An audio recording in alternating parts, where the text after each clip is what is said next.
Rozhodli sme sa urobiť taký malý výber, ktorý sme nazvali Made in Cvernovka, a keď sa ten formát osvedčí, veľmi radi by sme v ňom pokračovali aj v budúcnosti, pretože naozaj je to asi komunita 400 ľudí, ktorí sa venujú množstvu rôznych profesí, nie len kreatívnych, čiže aj dnes sme zavolali aj také subjekty, ktoré pôsobia možno viacej na poli nejakých spoločenských inovácií a podobne.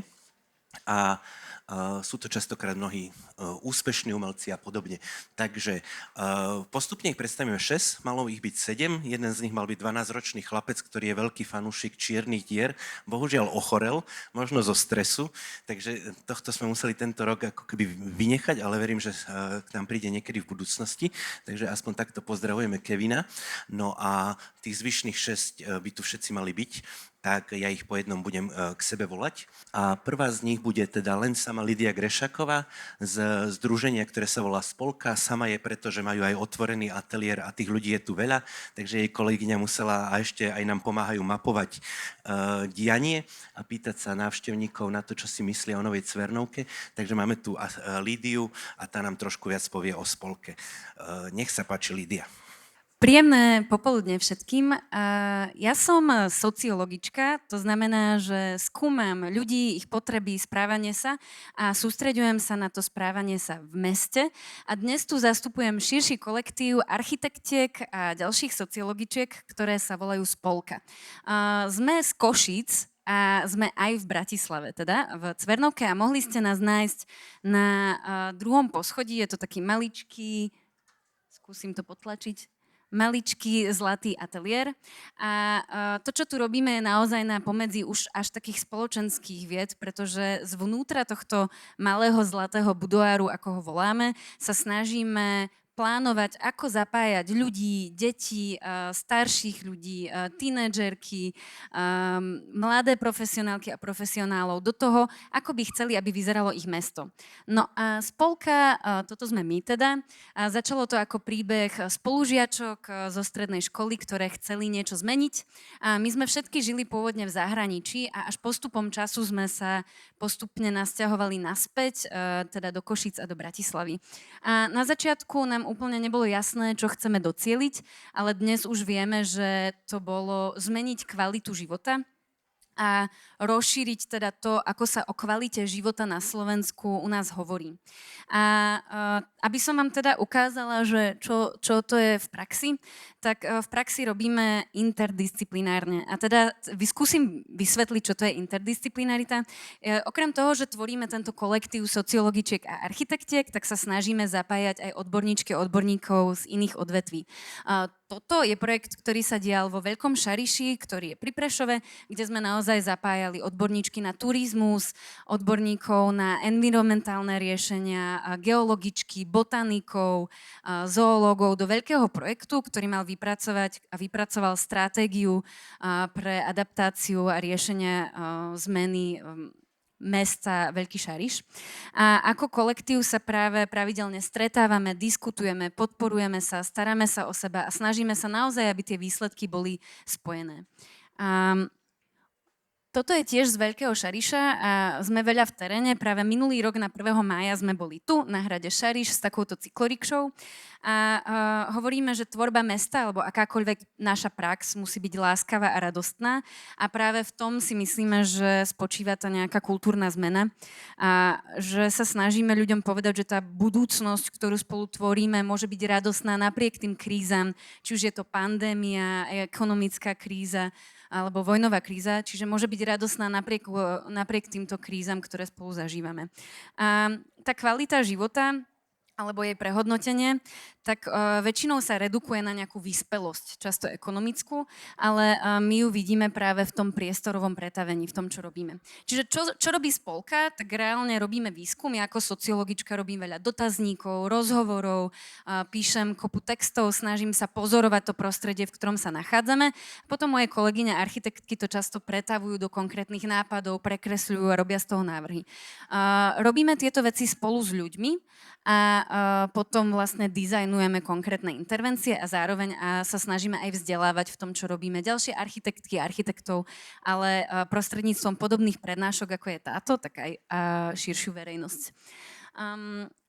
Podľa nás teda, ja si prehodím papierik, A nehovoríme len o kvalite života ľudí, a hovoríme aj o rôznych aktéroch a viac než živých aktéroch a na to používame rôzne typy mapovaní. Ako povedal Laco, moja kolegyňa Katarína je teraz vlastne vzadu za Cvernovkou, kde je také mapovanie hlavne pre deti, ktoré sa sústreďuje na to. Sústreďuje sa na napríklad na sliepky, ktoré tu máme v Kuríne, na ich potreby, ale aj na zeleň okolo nás a ďalších mnohých aktérov, ktorí majú rôzne potreby a ktorí vlastne túto planetu zdieľajú s nami. Pretože aj to sú dôležité veci, ktoré treba zohľadniť pri architektonických návrhoch budov a verejných priestorov. Tá kvalita života sa nepretavuje len v tom, že pre koho to je, ale je to aj o starostlivosti a tá starostlivosť je pre nás nový merateľ a preto máme aj iný typ formátu. Voláme to Mesto láska alebo Láska k mestu, ktorú povzbudzujeme práve tým, že prednášame alebo vyučujeme. Tento formát práve beží už 6 rokov v Košiciach a je to nejaká ďalšia vec, ktorú spolu pripravujeme alebo kujeme v tomto našom malom zlatom ateliéri na 2. poschodí. A tým sa dostávam už takmer ku záveru. Jeden z tých vzdelávacích formátov je letná škola Never Never School. Spolka vlastne od vypuknutia vojny na Ukrajine sa venuje práve zlepšovaniu alebo tvorbe oddychových zón pre deti a mládež. Z tohto zlatého ateliéru sme cestovali často do Gabčíkova alebo na východné Slovensko aj na Ukrajinu, kde sme tvorili oddychové priestory pre deti a bývanie je pre nás teraz veľmi nosná téma.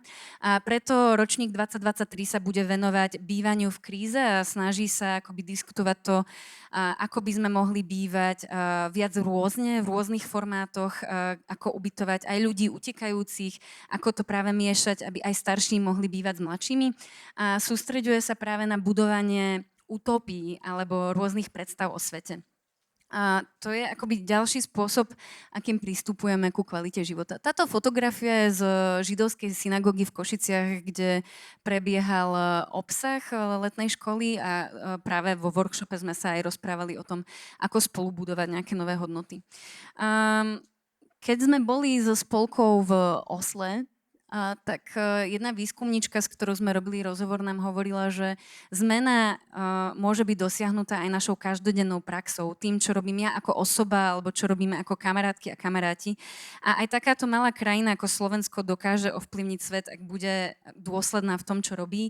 A to je také nejaké moje posolstvo, ktoré chcem nechať tu s vami a mojim ďalším kolegom a kolegyňam, že treba vlastne sa spolu rozprávať o tom, čo robíme, možno, že skúšať, takisto ako my skúšame na tom poli našom, ako je sociológia, architektúra, robiť nejakú malú zmenu, tak je dôležité sa aj navzájom pozbudzovať, že naše práce majú zmysel.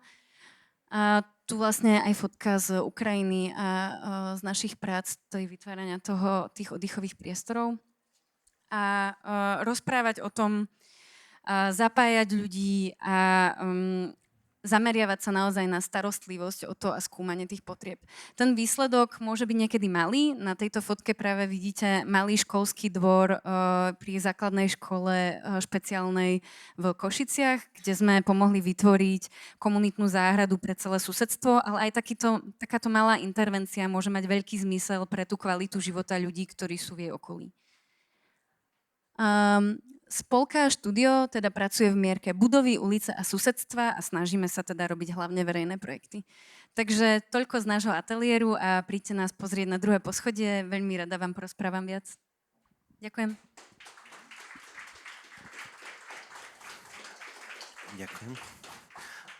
Ďakujem, tak to bola Lídia. Čiže nechcem sa niekoho dotknúť, ale presne ľudia s týmto humanitným vzdelaním, akademičky, ktoré vlastne aj nás učia robiť participáciu a rozumieť vlastne svojmu okolu lepšie. Aj my prechádzame momentálne procesmi, keď sa potrebujeme ľudí pýtať, čo sme a čo by sme mali byť, a nie len ľudí. Takže vlastne aj k týmto témam sa dá pristupovať veľmi inovatívne a kreatívne a verím, že o spolke budeme počuť aj u nás ešte veľa. A teraz preskočíme do úplne inej branže. Názov Archi asi niečo hovorí, ale Martin Šichman je nositeľ takej inovatívnej myšlienky, o ktorej nám príde teraz porozprávať. Neviem, či máš aj ten prototyp, alebo nakoniec nie, ale dávam ti mikrofón a už povedz, čomu sa venuješ. Ahojte. A tak dokončím ten prototyp. Prototyp je na 4. poschodí, ale pustíme si z neho videjko dneska v rámci prezentácie za chvíľku. Dobre, takže moje meno je Martin Šichman a vynašiel som takú alternatívnu hydroelektráreň, ktorú vám skúsim odprezentovať.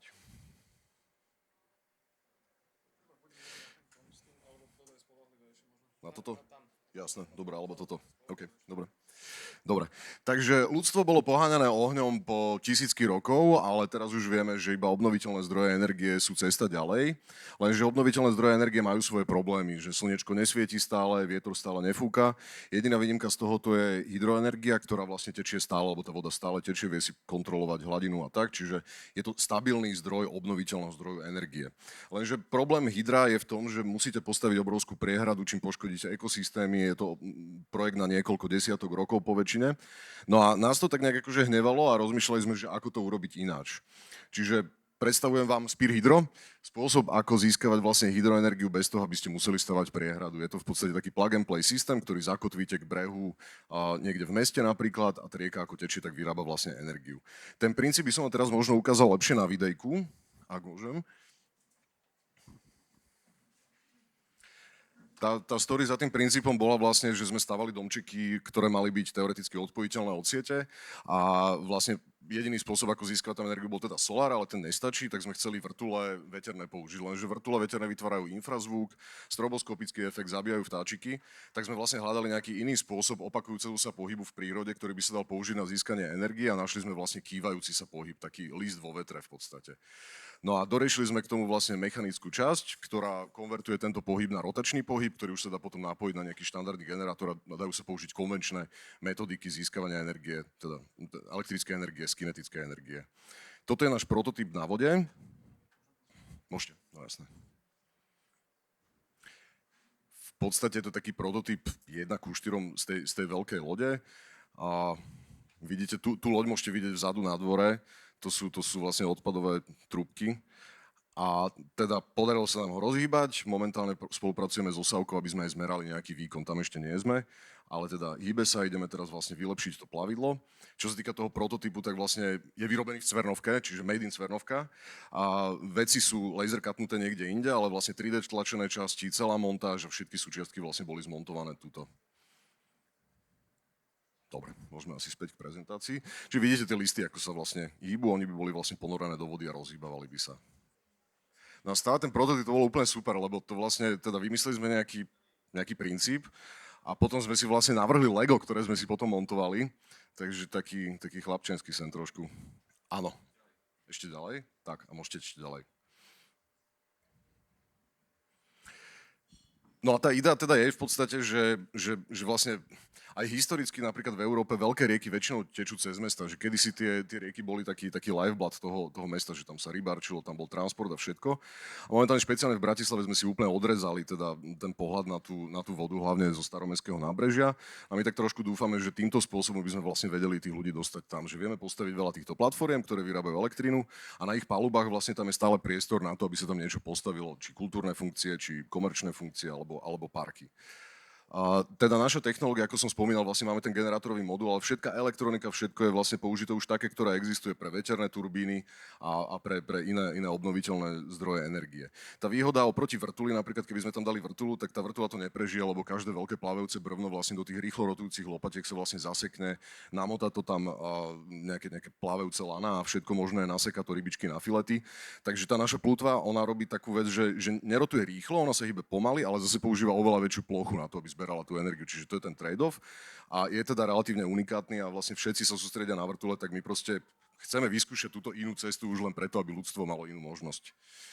A teda náš prototyp, ale našu technológiu nám certifikovali vlastne v Nemecku Computational Fluid Dynamics simuláciami a máme ekologický priateľský, super hydrofóbny nanocoating na tie plutvy, že keď to raz postavíme, tak vlastne budeme to vedieť chrániť pred riasami bez toho, aby sme otravovali vlastne vody. Máme svetové kolo patentové, prešli sme v USA, vlastne už máme udelený patent, vyhrali sme s tým národnú cenu za dizajn. Toto som vám viac menej povedal v rámci tých čakaní. A tá pointa je fakt, že máme tie rieky, tá voda stále tečie a vieme vyrábať energiu priamo tam, kde ju vlastne spotrebovávame. Že napríklad energia, ktorá sa vyrobí v Gabčíkove, tak zhruba 30% tej energie sa stráti tým transportom vlastne do mesta. My samozrejme nemáme šancu konkurovať veľkosťou alebo výkonom Gabčíkovu, ktoré treba a je to super, ale toto je taký doplnok, že vlastne na to, aby sme fakt dekarbonizovali Európu, tak potrebujeme využiť každú možnosť, ktorú máme a solárom môžete pokryť len isté množstvo striech a vlastne v noci vám je na nič. Čiže v podstate ten environmentálny impact je zhruba taký, ako keby ste vysadili 37 000 stromov. Vlastne keď nahradíte normálny teraz elektrický mix, ktorý sa momentálne používa, ktorý je kombinácia plynu, uhlie, jadro, všetko možné. Keď to nahradíte s pírom a vlastne aj započítavajúc to, že vlastne tú oceľ niekto musel vyrobiť a bude sa recyklovať a tak stále to má tento veľký efekt. Toto možno preskočím. Máme partnerov, máme budúcich klientov, máme veľký tím. A k čomu som sa chcel dostať, že čo sme vlastne teraz posledného pol roka taká novinka. A dostali sme vlastne grant od United Nations Development Program a boli sme vlastne v Moldavsku, kde sme merali rýchlosť riek a snažili sme sa upraviť túto našu technológiu na ich rieky. Tie dve ich rieky sú asi niečo ako Malý Dunaj a náš Váh. No a došlo nám, že toto naše veľké riešenie sa tam absolútne nedá použiť, lebo je to strašne veľké a ani sa to tam nezmestí, ani nič. Tak sme vymysleli niečo také milé, malé. A veľmi sa z toho tešíme a teraz to chceme vlastne rozvinúť aj na Dunaj. Čiže keď tamto veľké riešenie, ktoré ste videli, stojí okolo 8 miliónov eur, dajme tomu, tak toto by malo stať okolo 200 000, čo už zrazu začína byť také realistické. A momentálne vlastne pracujeme na tom, aby sme toto dotiahli, aby sme na toto našli financovanie, aby sme toto do nejakých 3 rokov postavili na Dunaji a vlastne tým odpalili náš nejaký prvý produkt. A to je asi všetko. Ďakujem pekne. Ale keby ste mali náhodou otázky, či nemáme Q&A? Nemáme, dobre, tak potom. Ďakujem. Ako dlho...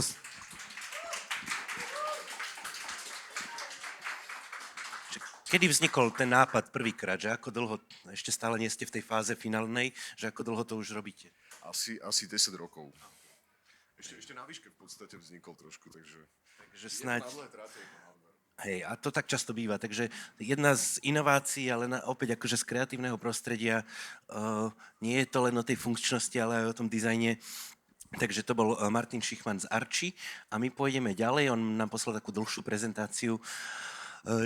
Mal byť s nami Kevin Košťal, on má 12 rokov a on je fanúšik pamiatok a čiernych dier, ale ja len to preklikám, lebo teda naozaj musel sa dnes ospravedlniť, takže vlastne ideme na ďalšiu prezentáciu rovno a ideme na prezentáciu, ktorá má veľmi humorný názov, Spectaculaire Production and Fantastische Management, čo znie teda nevážne, ale moji dvaja kolegovia sú veľmi vážni a robia vážnu vec, takže pozývam Pavlu Poštolku a Matveho Kaščaka, ktorí reprezentujú aj SPFM, ale sú to aj moji kolegovia z nadácie Cvenovka, takže nech sa páči Pavla a Matve.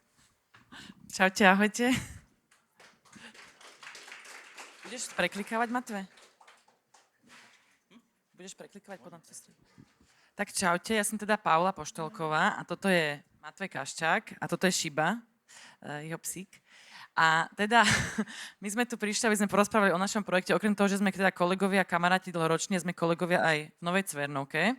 Mateo vlastne od roku 2000, ja neviem koľko, 20. Dramaturg za hudbu, teraz jeden z dramaturgov za hudbu, má na starosti klubové akcie, klubovú scénu, DJ-ské hrania a ja som teda, mám na starosti Cvenovke program, ale popri tom všetkom sa sformuloval tento projekt a je to vlastne Spectacular Production Fantastische Management, skrátka SPFM, ktorú používame, lebo ten názov sa nevšade zmestí.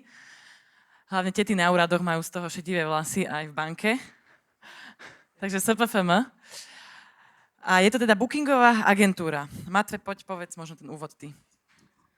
Áno, tak začalo to tým, že sme si uvedomili tým, že sa pohybujeme na elektronickej scéne, že naši kamaráti z tejto scény majú celkom problém, čo sa týka organizácie niektorých bookingov, že niektorí ľudia nemajú napríklad ani rider, alebo sa vedia sami dostať tým, že nemajú úplne rozvinuté organizačné skills do situácií, ktoré nie sú úplne dobré. A tak sme do toho nejakým spôsobom nad tým začali rozmýšľať a v podstate sme sa rozhodli, že týmto našim kamarátom pomôžeme a založili sme si túto agentúru, ktorej vlastne primárnou úlohou je sprostredkovať ako keby kontakt medzi promotérmi a umelcami po tej nejakej profesionálnej línii, čo znamená od uzatvorenia zmluv až po rozosielanie riderov a promomateriálov a komunikáciu logistických záležitostí, čo znamená, že v podstate našim nejakým módom operandi je to, že okrem toho, že dohadujeme bookingy, tak sa vlastne staráme aj o tzv. Advancing, čo znamená, že poskytujeme servis typu umelec, ktorý niekde napríklad hrá, tak dostane komplexné informácie o tom, kedy tam má byť, kedy má soundcheck, kde je ubytovaný, kto ho príde zobrať na stanicu, kedy letí a všetky tieto informácie. Takže to je ako keby základné fungovanie bookingových agentúr vo svete a my sme sa rozhodli toto zreplikovať u nás, pretože vlastne niečo také v podstate nemáme v slovenskom kontexte. V Čechách tiež je to veľmi limitované. Existujú agentúry, ktoré sa zameriavajú na inú scénu než undergroundovú elektroniku, ak to tak môžeme nazvať. Alebo sú väčšinou ľudia ako agentské osobnosti, ktoré sa tomu venujú nejakým spôsobom po vlastnej línii. A to je v podstate ako keby všetko, čo je za tým zo začiatku. Ja by som len teda doplnila, že ten jeden dôvod bol aj to, že vlastne my tú hudbu máme radi a sme si uvedomili, že máme strašne veľa šikovných producentov, aj DJov a že tá elektronická hudba je veľmi taká univerzálna a ľahšie exportovateľná ako nejaké slovenské kapely, ktoré napríklad vyslovene spievajú v slovenčine. Takže nám to prišlo akoby škoda a vlastne ten cieľ je, okrem toho všetkého za tým tej mravenčej roboty, čo Matvej práve opísal, je vlastne dostať ich čo najviac hrať aj von a vlastne prezentovať tú hudbu v zahraničí čo najviac bookingov im zohnať na festivaloch, v kluboch a tak ďalej exportovať, ale aj na Slovensku vlastne im pomáhať so všetkým tým supportom. A teda, hej, my sme si to začali, že poďme založiť agentúru a v tom období boli nejaké zdržané tie súdy a ministerstva, takže trvalo asi 4 mesiace, kým nám prišli konečne papiere, že máme SROčku a bol február 2022 a o mesiac na to začala svetová pandémia, takže to bol taký čas, sme si hovorili, že oh no, že čo teraz, že nikto nebude nikoho bukovať. Ale bolo to práve super, lebo sme si mohli to obdobie pandémie využiť na to, že sme začali pracovať na tom, že ako bude identitu, ako bude naše logo, web stránku, všetky tie podklady, na ktoré ľudia väčšinou nemajú čas a potom to dobiehajú neskôr, tak my sme to vlastne počas pandemických tých lockdownových fáz pekne stihli.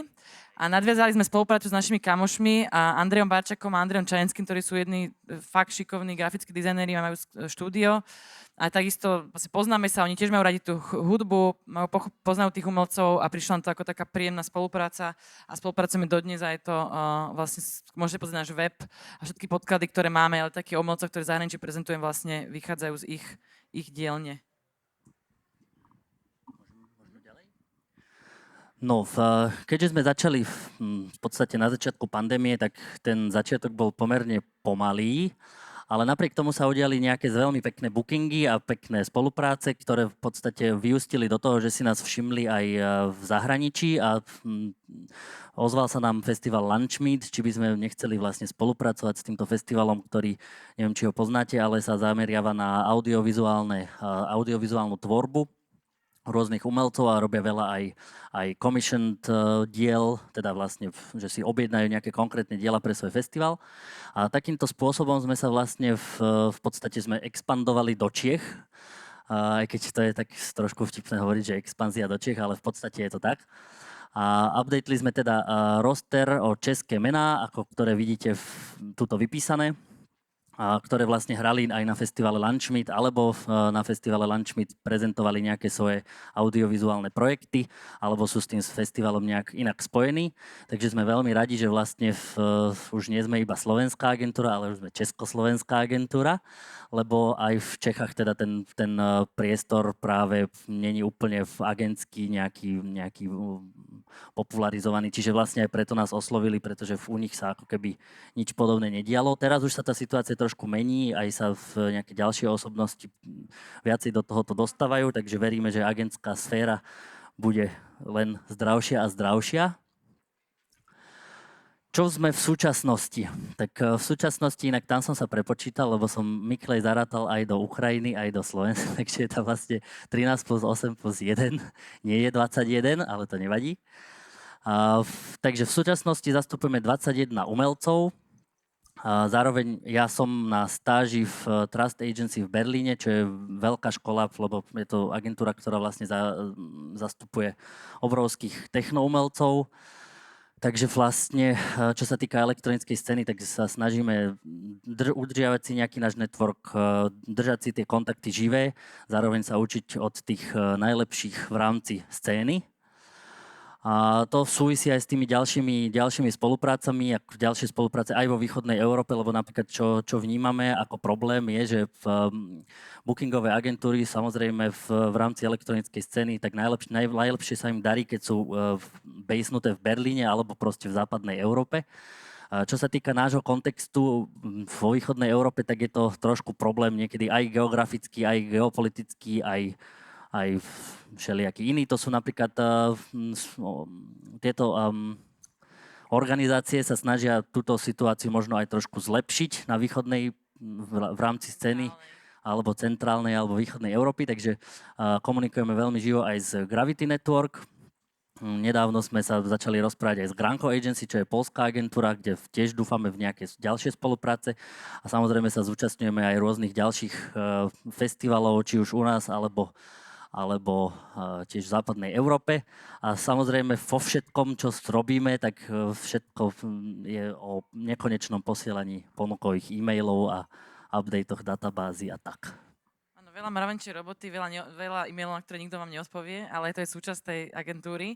Ale čo sme tu nespomenuli, že máme ako keby aj agentúra vlastne rozvrhnutých projektov, tak vlastne Nočná ako elektronická party je vlastne kľúčovou súčasťou SPFM, lebo my s Matom sme začali, keď sme boli s Fedonke kolegovia, sme si povedali, že treba robiť nejakú technoakciu a pred 5 rokmi sme rozbehli akciu Nočná, ktorá funguje dodnes, na ktorej spolupracujeme s ďalšími úžasnými ľuďmi. Sedí tu, myslím, aj Braňo Matis, grafický dizajner.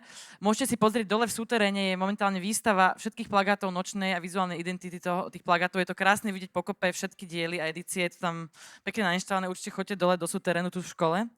A takisto tam 16.6. ďalšia akcia, ale takisto tam robíme aj s ľuďmi ako Lukáš Radošovský, Jozef Čabo, oni sú tiež tu niekde naši light designeri, čiže je tam ďalšie x množstvo spoluprác a na tejto našej ako keby takej kmeňovej akcii, čo je vlastne Nočná. Budúcnosť vidíme samozrejme tým, že nejakým tým spájaním sa so západnou Európou sa nevyhneme, čiže vlastne našou ambíciou je urobiť SPFM Showcase v Berlíne. Predtým sme robili SPFM Showcase v Prahe na konci minulého roka, práve v spolupráci s Lunchmeet festivalom. Zároveň je veľmi dôležité chodiť na festivaly, ktoré sa venujú elektronickej scéne a stretávať tam všetkých tých ľudí, promotérov, agentov ďalších, alebo samotných umelcov, alebo iných dôležitých ľudí v rámci tohoto sveta. A samozrejme tam zostáva nekonečné posielanie ponukových e-mailov a nekonečný update databázy klubov, promotérov a festivalov, lebo to je proste gro tejto práce. Takže to je asi v skratke o nás. Neviem, či sme naplnili časový limit alebo nie. A samozrejme kompletný roster SPFM, ako všetkého zastupujeme, nájdete na www.spfm.eu, takže odporúčam si to pozrieť, nájdete tam veľa zaujímavej hudby a tým by som asi skončil. Ďakujem pekne za pozornosť. Ďakujeme aj veľmi pekne. A keď neviete, čo je roster, tak to si najprv nájdete na Google a potom sa dozviete, že čo máte hľadať. Len vás chcem ubezpečiť, že ani ja som nerozumel všetkému, čo Matej hovoril, takže to je taký anglický newspeak, ale teda venujú sa hudbe u nás a my tých party máme veľa, takže verím, že aj k tomu si nájdete cestu. Dnes špeciálne nie, ale ako počas pravidelnej programu máme veľa takýchto party. Takže ešte raz Pavla a Matve, ja už poprosím kolegu, aby pripravil druhú prezentáciu, lebo budeme si ich striedať a ja medzi tým skúsim ešte prepnúť jeden slajd. Teraz vlastne poprosím zase trošku iný projekt z oblasti, povedal by som, práve tej spoločenskej. Je medzi nami Tereza Hubačková zo Skutočne zdravej školy, o ktorej ste možno počuli a možno nie, takže dáme jej priestor povedať nám, čomu sa venujú oni. Nech sa páči. Tiež najlepšie tými šípkami ovládať. Ďakujem. Zdvihnite ruku tí, ktorí ste chodili do školskej jedálne. Fíha. A zdvihnite ruku tí, ktorým tam chutilo. Vidím, že nejaké ruky poklesli a to, prečo poklesli, si povieme teraz. Takisto si povieme, čo s tým môžeme robiť. Na obrázku vidíte školu na Slovensku. Jednu z mnohých. A vidíte školskú jedáleň, ktorá je zrenovovaná. Má tam nový nábytok, nové stoličky a stoly. A teraz si spomente vy na tú vašu. Ako ste chodili z triedy do školskej jedálne. Ako ste čakali v rade na obed. Ako ste si sadali k stolu a rozmýšľali ste, s kým si k stolu sadnete. To bol vždy môj najväčší problém. Pamätáte si na to štrnganie príborov, alebo na to, ako to jedlo chutilo, na tie vône, možno niekedy aj zápachy? Tak my sa toto práve snažíme zmeniť a zlepšiť. Rozbehli sme program pre materské, základné a stredné školy. Tieto školy plnia kritéria, 3 súbory kritérií, sú to zlaté, strieborné aj bronzové. A momentálne máme zapojených 90 škôl, z ktorých 8 získalo už bronzový certifikát a niektoré školy apelujú na ten bronzový certifikát tiež. Skutočne zdravá škola je program komplexný. To znamená, že nejde len o vedenie škôl, ale zapájajú sa do ňoho ako teda to vedenie, ale aj žiaci, učitelia a častokrát aj rodičia. Stojí na 5 pilieroch, ktorými sú angažovanosť, kvalita jedla, vzdelávanie, zodpovednosť a komunita. Na týchto cieľoch vám teraz vysvetlím naše ciele. Prvým cieľom je angažovanosť. Je veľký rozdiel vidieť školu, ktorá sa do programu zapojila preto, lebo chce, a tá, ktorú tam zapojilo len vedenie. Zmysel to má naozaj vtedy, keď je škola aktívna a keď rieši problémy a chce sa zlepšiť. Kvalita jedla. Chceme, aby deti jedli sezónne a chutné potraviny a suroviny. Viac zeleniny a ovocia a samozrejme žiadne polotovary, alebo najlepšie ich minimalizovať. Základom pitného režimu je voda. Takisto dbáme na to, aby suroviny dovážali od lokálnych pestovateľov a dodávateľov. Na našej web stránke môžete nájsť mapu dodávateľov, ktorých podporujeme a ktorí si myslíme, že sú kvalitní. A takisto ich doplňame na základe recenzií od škôl. Vzdelávanie. Téma jedla sa dá zahrnúť do ktoréhokoľvek predmetu, akého si zmyslíte. Je to téma prierezová a dá sa hovoriť o nej naozaj veľa a všade. Častokrát vidíme práce detí z informatiky alebo slovenčiny, cudzích jazykov, zemepisu a naozaj existujú aktivity na každý jeden predmet. Tieto aktivity spisujeme, dávame ich do metodických materiálov a sú voľne dostupné na našej stránke. Ďalej ich zdieľame školám a tí sa potom inšpirujú týmito aktivitami a majú ich na iných školách. Sú to príklady dobrej praxe. Komunita. Snažíme sa byť mostom v trojuholníku rodič, škola a dieťa. To znamená, že keď škola organizuje nejaké podujatie alebo výstavu, súťaž na tému zdravia, jedla, udržateľnosti, tak sa snažíme o to, aby si tam budovali komunitu presne rodičia, deti aj škola samostatne. Videli sme veľa príspevkov aj škôl na sociálnych sieťach. Takisto nám píšu o týchto aktivitách na náš školský blog a tým zase inšpirujú ďalšie školy a ukazujú im, čo sa dá robiť. Zodpovednosť. Zodpovednosť a udržateľnosť sa odzrkadluje v každom pilieri skutočne zdravej školy. Školy majú častokrát záhradu, kde si pestujú bylinky, alebo si tam vysádzajú ovocné stromy, kríky, alebo pestujú zeleninu. Takisto škola minimalizuje potravinový odpad. Toto sú čísla, prečo to všetko robíme. Na Slovensku existuje 4 000 prevádzok školského stravovania. V týchto prevádzkach sa denne naje 800 000 detí, čo tvorí teda 70% z celkového počtu detí od materských až po stredné školy. Tieto deti za rok zjedia 180 miliónov pokrmov. Každá jedna porcia je príležitosť k zmene. Je to príležitosť pozrieť sa na to, čo v škole dávajú ľudia na stôl, na tanier. A keď sa náhodou budete rozprávať so svojimi deťmi alebo deťmi iných o tom, aký bol obed, skúste sa ich opýtať nielen, čo bolo na obed, ale aj to, ako to chutilo, či to malo nejakú ozdobu a ako to bolo dochutené. Lebo aj na základe týchto názorov sa dajú veci meniť. Analýza školských jedální je naša vzdelávacia a konzultačná služba. Je to takisto jedno z kritérií, bronzových kritérií, takže ak chce škola získať certifikát, musí prejsť aj analýzou. Ako vidíte na obrázku, niekedy žiaci dokresľujú jedálne lístky, alebo si takto pomáhajú a zveľaďujú pokrmy. Po analýze vyhotovujeme záverečnú správu, kde škole napíšeme naše odporúčania a takisto im hovoríme to, čo sa nám páčilo a to, čo sa nám páčilo menej. Samozrejme sme im k dispozícii a keby mali k tomu nejaké ďalšie otázky, vieme im na to odpovedať a nasmerovať ich ďalej. A to tempo, ktoré si oni zvolia, k zmene je na nich. Čiže do ničoho ich netlačíme, ale môžu ísť ako potrebujú. Veľmi dobre poznáme problémy našich škôl a spolupracujeme aj s verejným sektorom. Momentálne napríklad s Úradom verejného obstarávania, takisto s Národným inštitútom vzdelávania pre mládež. A participovali sme aj s Ministerstvom školstva na aplikácii materiálno-spotrebných noriem pre školské stravovanie a od 1.1.2023 sa nám podarilo navýšiť finančné pásma pre školy. Síce je ten program slovenský, ale sme aj v zahraničí. Zapájame sa do rôznych projektov aj inde. Momentálne sme zapojení do 3 Erasmus Plus projektov a jedného veľkého Horizon 2020 projektu.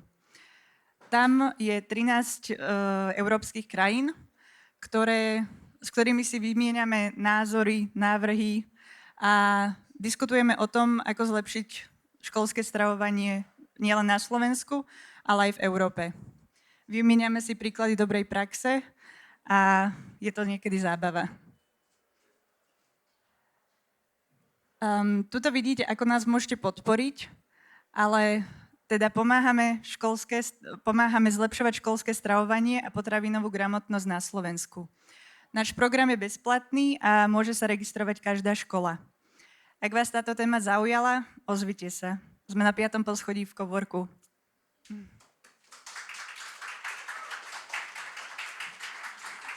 Ďakujem Tereze. Ona spomínala Cowork. Cowork je ešte taká malá cvernovka vo veľkej cvernovke na 5. poschodí, teda jeden celý priestor je venovaný skôr menším možno iniciatívam, aj keď niektoré z nich majú veľa kolegov a sídli tam ešte nespočet ďalších opäť organizácií a subjektov, o ktorých tiež často nevieme. Takže aj tip na skutočne zdravú školu nám prišiel od prevádzkovateľa Coworku ako jedna z možností na prezentáciu, takže veľmi sa z toho tešíme. No a ešte máme 2 prezentácie, takže teraz sa vrátime možno zase do toho spektra kreatívnych profesionálov. Sídli u nás aj Ateliér 2021, možno s trochu záhadným názvom, alebo ste možno už o nich počuli a prezentovať prídu, neviem, či len Peter, alebo takže iba Peter Léni. Odovzdávam mu slovo a poviem vám viac o tom, čo a prečo robia. Takže pekný deň. Nakoniec som tu iba ja, lebo Ondro Marko je v Rauši pri prezentovaní hore.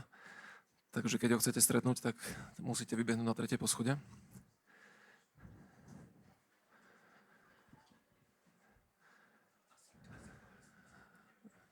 No, si myslím, že to berie. Ja budem pomerne rýchly. Zastupujem tu teda kolektív 2021 architekti a architektky. Momentálne je nás 8 a zameriavame sa teda hlavne na prácu pre verejný sektor. Máme nejakého 1-2 súkromných klientov, ale v podstate skoro celé portfólio našej práce od roku 2012 tak tvoria viac menej verejní klienti. A tá naša práca sa odvíja v 2 takých hlavných líniách. Prvá z tých línií je, že sa snažíme o to, aby verejné prostriedky boli investované čo najkvalitnejšie. Mnoho obcí, mnoho inštitúcií, samosprávnych krajov, ktoré sa nachádzajú na Slovensku, tak stavajú budovy rôznej mierky. Stavajú bytovky, námestia, ulice, občas nejakú plaváreň alebo občas aj nejakú väčšiu, komplexnejšiu budovu. A my sa snažíme teda po vzore rozvinutých štátov zo severnej a západnej Európy podporovať to, aby keď tak robia, tak aby tak robili čo najkvalitnejšie. Prakticky to teda znamená to, že snažíme sa presviečať a pomáhať tomu, aby tie verejné investície sa diali pomocou súťaží návrhov. To sú také tie súťaže, v ktorých architekti posielajú svoje návrhy, vyberie sa najlepší z tých návrhov a tá budova je teda potom realizovaná v tom najlepšom dizajne. Čo nemusí znamenať iba to, že je najkrajšia, ale môže to znamenať aj to, že je nejaká výnimočne funkčná alebo že výnimočne dobrým spôsobom zapadá do toho svojho prostredia a funguje. Minulý rok sme tieto súťaže zorganizovali 3.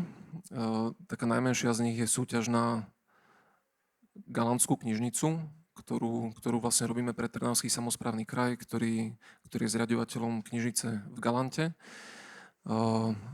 Oni hovoria, že je to prvá knižnica, ktorá bude postavená na Slovensku po roku 89, teda prvá verejná knižnica.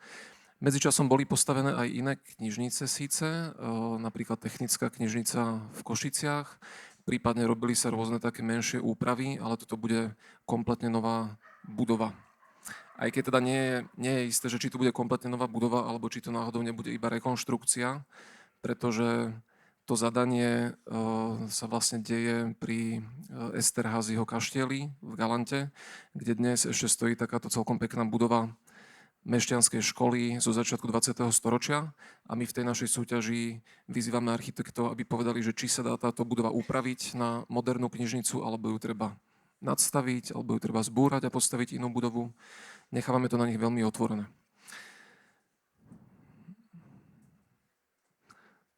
Druhá súťaž, ktorá je teda mierkovo niekde úplne inde, je súťaž Vízia areálu pre Slovenskú akadémiu vied. Neviem teda, že či ste tam niekedy boli, ale tento vlastne veľký areál, ktorý je pri Patrónke za biznis centrom West End pod Bratislavskou zoo, tak je v podstate verejne prístupný až dnes, ale je to ako keby taký areál, do ktorého nemáte v zásade prečo ísť. Nachádza sa tu iba jedna centrálna vrátnica, ktorou teda prídete a ktorou musíte aj výjsť.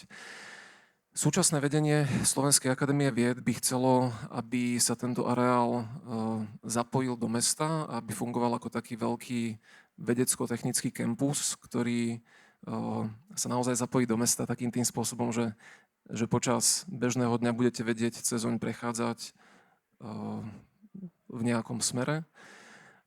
Chcú, aby tam bola vlastne využitá tá lokalita v blízkosti budúceho kampusu ESETu, v blízkosti budúcich prevádzok Bratislavského samosprávneho kraja, kde majú vzniknúť nejaké sociálne zariadenia a chcú, aby to proste bolo také miesto, kde keď človek príde, tak stále sa cíti, že je vo verejnom priestore, ale popri tom dostáva možno nejaké informácie o tom, čo tam tí veci skúmajú, čo sa vyvíja, čo je ako keby tá nejaká aktuálna téma v rámci vedy. Táto súťaž bola vyhlásená nedávno, výsledky budú koncom roka, tak akože veríme, že to dopadne dobre a že sa Savka stane súčasťou mesta. Najväčšia súťaž, na ktorej teraz robíme a možno najväčšia súťaž, ktorá bola široko ďaleko na Slovensku, je výstavba novej štvrte v meste Trnava. Celé toto územie, ktoré tu vidíte obkolesené tou prerušovanou čiarou, tak by sa malo stať o nejakých 10, 20, možno 30 rokov súčasťou Trnavy. Trnava má dnes 60 000 obyvateľov a predpokladá sa, že v rámci tohto územia bude bývať ďalších 20 000 obyvateľov. Čiže je to ako keby narastenie mesta o tretinu, čo je vlastne veľmi, veľmi zásadná vec. A preto sa snažíme, aby to zadanie, aby celé to nastavenie tej súťaže bolo také, aby bola maximalizovaná šanca na to, že tam vznikne udržateľné, inkluzívne a kvalitné prostredie, kde sa bude teda dať dobre žiť. Robíme to tak v súčinnosti s ďalšími architektami alebo odborníkmi, ktorí sa nejakým spôsobom venujú mestu. Napríklad Lídia Grešáková, ktorá tu bola za spolku, tak bola účastníčkou jedného workshopu, kde sme sa teda rozprávali o tom, že aké hodnoty by malo spĺňať súčasné mesto. Táto súťaž bude vyhlásená niekedy zhruba za 2-3 týždne. Výsledky budú vo februári, v marci budúceho roka. Myslíme si teda, že reálne nejaká prvá zmena v tom území bude možno tak za takých 5 rokov a reálne to územie bude dostávané možno za 100 rokov. Takže je to taká ako keby zasa trochu iná mierka, než to, čo sme ukazovali predtým, ale možno to nás na tom baví, že sa vieme vlastne pohybovať v takýchto rôznych časových pásmach, ktoré nás trochu presahujú.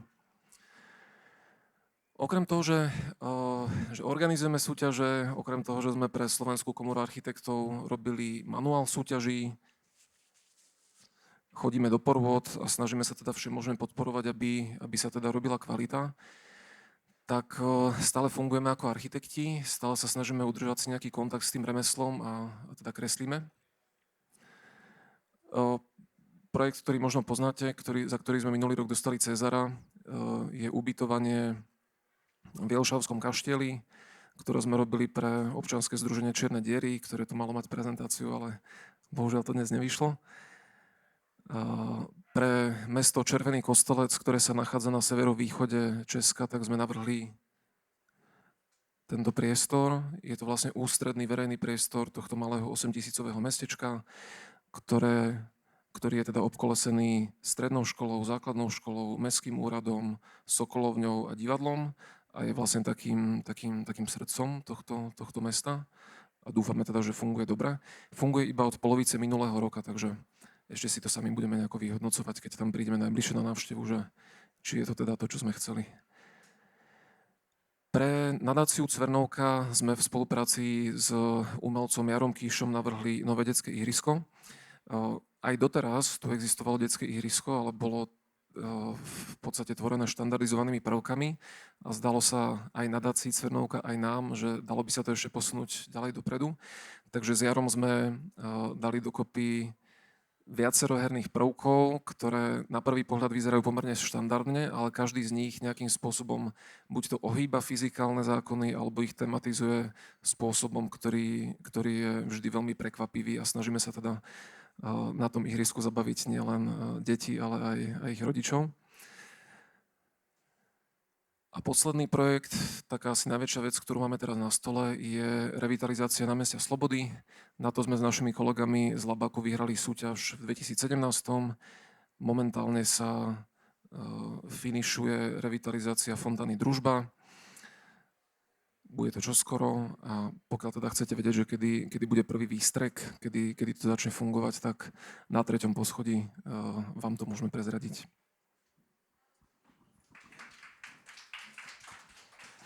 Môžem sa len opýtať, vy ste ešte aj zažili starú Cvernovku, či vy ste noví? Boli sme aj v starej Cvernovke od konca roka 2011. Tam sme boli vlastne na všetkých prvých májoch, ktoré tam boli. Veľa z ateliérov, ktoré tu máme, pamätajú aj tie staré časy a niektorí potom sa pridávajú, je to vlastne asi 3-krát väčšie ako predtým. Čiže Peter Leni 2021 a neviem ešte kedy, ale na to detské ihrisko sa už môžete začať tešiť. Zháňame na neho teraz momentálne zdroje, aby sa naozaj aj uskutočnilo. A nahráme poslednú prezentáciu, nebudeme mať slajd teda k tomu, lebo už bol skôr, ale teda príde k nám ešte Braňo Matis, ktorému som napísal ateliér Striedna trieda, ale vlastne on pracuje, myslím, že tak za seba. A on si pripravil takú angažovanú prezentáciu, takže dám mu priestor, nech o nej niečo povie, ale môžeš medzi tým ešte pozvať na svoj druhý projekt, ktorý tu dnes máš, kým spustíme. To bol Oslí mostík, ktorý mal pôvodne výjsť medzi SPFM prezentáciou a tou mojou, ale už to Pavla spravila za mňa, že keď pôjdete do súterénu, tak je tam taká undergroundová stránka aj mojej činnosti, aj teda to je taká ako technoexpozícia, tak zistíte, že sa dá aj techno robiť trochu angažovane. Ale teda viem, že už máme relatívne málo času, tak ja týmto môžem preklikávať, že? Si skúsim, či to funguje. Aha, dobre, okej. Funguje to spoľahlivo. Dobre, a chcem hovoriť o spolupráci, chcem premostiť všetky veci, budem svižný a nebudem veľa rozprávať, viac vám ukážem. Toto je starý plagát, ktorý hovorí niečo o tom, že ľudia považujú komunikačný dizajn za osamelú prácu a tak sme to vnímali kedysi ešte na škole. Tento plagát som robil spolu s dnešným prorektorom pre zahraničné styky Marcelom Benčíkom, keď sme mali pocit, že ten grafický dizajner je vždy ten posledný, ktorému všetci niečo hovoria. To bola typická architektúra reklamných agentúr 90. rokov a na Slovensku sa to ťahalo dlhšie. Tak reakciou na tento vývoj boli také naše iniciatívy, ktoré boli nekomerčné, ktoré sa snažili odohrávať mimo tých agentúr. Toto je Living Underground, už zabudnutý workshop, ktorý sa odohrával v Žiline na stanici. Keď sme v zúfalstve z nedostatku dobrých zadaní pre komunikačný dizajn trošku fušovali aj do architektúry, kde trošku so štúdiom Plural s jeho dnešnými členmi sme napríklad vymaľovali podchod v Žiline, ktorý bol predtým také škaredé miesto, kde sa ľudia báli chodiť. My sme to tak farebne identifikovali a tak ďalej. A takto sme si hľadali zadania, samozrejme sme nič nezarobili, ale to nám nevadilo v tom čase. Vlastne v podhubi týchto aktivít, ktorých jediným cieľom bola nejaká kvalita a nejaký pocit, že to, čo robíme, má zmysel, tak bola aj vlastne stará Cvernovka. Toto vidíte, takú rekonštrukciu, ktorá vznikla na základe nejakej inej takej alternatívnej iniciatívy, ktorá sa volala BA a rekonštruovala zaniknuté kultúrne priestory a na základe toho nás nadácia oslovila, aby sme zväčšnili týmto axonometrickým spôsobom aj ateliéry tej starej Cvernovky. My sme sedeli, dúfam, že to nájdem, aj svoj stôl, nikdy to neviem poriadne nájsť. Myslím, že toto je náš ateliér, bývalý. To znamená, že je to také nejaké prepojenie na novú Cvernovku a zažili sme teda to sťahovanie samozrejme. Sme aj konkrétni ľudia. Vďaka Cvernovke, o ktorej chcem dneska dosť rozprávať, som sa dostal k rôznym zaujímavým projektom. Teda toto bola nejaká iniciatíva, ktorá súvisela s niečím, čo som robil predtým a tu nás s mojimi spoluateliérnikom Matúšom Lelovským a iným takým akoby veteránom Cvernovky Borisom Belanom, priemyselným dizajnérom, sme robili výstavu v Čechách 100 rokov českého komiksu, alebo bolo to takmer 100 rokov, za ktorú sme dostali národnú cenu za dizajn. Tam som už začal sa venovať výstavníctvu do istej miery, činnosti, ktorá spoluprácu vyslovene vyžaduje. Toto budú také ukážky toho, čo sa robilo tu na v Cvernovke, lebo ja teda som ako veľký fanúšik Cvernovky, aj keď tá moja generácia má už často skeptickejší pohľad na to, tak mne to nadšenie stále nejak nevyhorelo ako to taký dobrý atomový reaktor. To je to napríklad také akože zdanlivo nevďačné zadanie, že VUBčka chcela branding svojho bankomatu. Toto je spolupráca so ženou Jankou, ktorá pomohla ušiť taký kabát pre tento bankomat, čo bol taký atypický branding, ale VUBčkarské oddelenie, kým s nami spolupracovali a dúfam, že to není dôvod ukončenia spolupráce, to vtedy zvládlo. Takže mali sme taký mäkký, chlpatý, užívateľský, priateľský bankomat, čiže aj to patrí k takému ako presahu vizuálneho dizajnu.